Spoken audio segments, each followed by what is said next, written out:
The weight of a single word. In the quiet town of Willow Creek, people often gather at the old oak pavilion in the center of the square.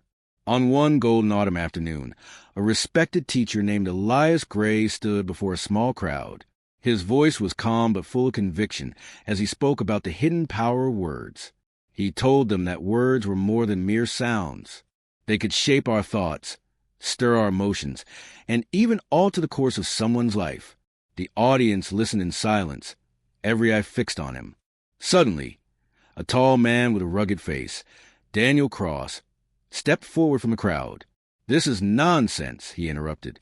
"Words are nothing. They're just sound that vanish into the air. They don't leave a mark." Elias paused, studying him. With patience, he replied, "My friend, words can heal or destroy. They can build a bridge or burn it to ashes." But Daniel shook his head. "You're overthinking it. They're meaningless." The two went back and forth.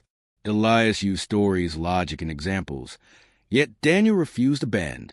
His stubbornness drew a few uneasy glances from the crowd. Then, in a voice sharper than before, Elias said, "You are a fool, Daniel. Only a fool dismisses truth so powerful." A ripple went through the audience. Daniel's face flushed red. "How dare you call me that?" he snapped. "You call yourself a teacher, yet you insult me in front of everyone. You've wounded me deeply." Elias laughed, not mockingly, but with a warm, unexpected amusement. Daniel froze, confused. The teacher leaned forward and said, "Why so upset? I only spoke words. Aren't they just sounds that disappear into the air? I didn't throw a stone at you." The irony hit Daniel like a wave. He stood silent for a long moment. Then his shoulders dropped.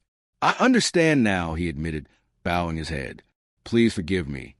Elias placed a hand on his shoulder and said, "If words can wound, they can also heal. If they can spark anger, they can also plant seeds of peace, joy, and love." The crowd nodded in agreement. The lesson had sunk deep into their hearts. Elias then turned to the others. In life, words may vanish in seconds, but their echoes remain for years. They can lift someone to the skies or crush them to the ground. A single kind word can inspire courage. A single harsh word can leave a scar that never fades. He pointed to a rose bush nearby. When you hear the word rose, you imagine beauty and fragrance. When you hear the word snake, your body tenses with caution. Words create images in the mind before we even realize it. He paused, letting the weight of the thoughts settle. The words we speak to ourselves are the most powerful of all. Tell yourself you are worthy, and you'll live as if you are. Tell yourself you are worthless, and life will feel like proof of it. Elias ended with a quiet challenge. Choose words that heal, words that encourage, words that leave the world softer than you found it. For in the end, our words are not just sounds, they are seeds. And one day, we all eat the fruit they bear.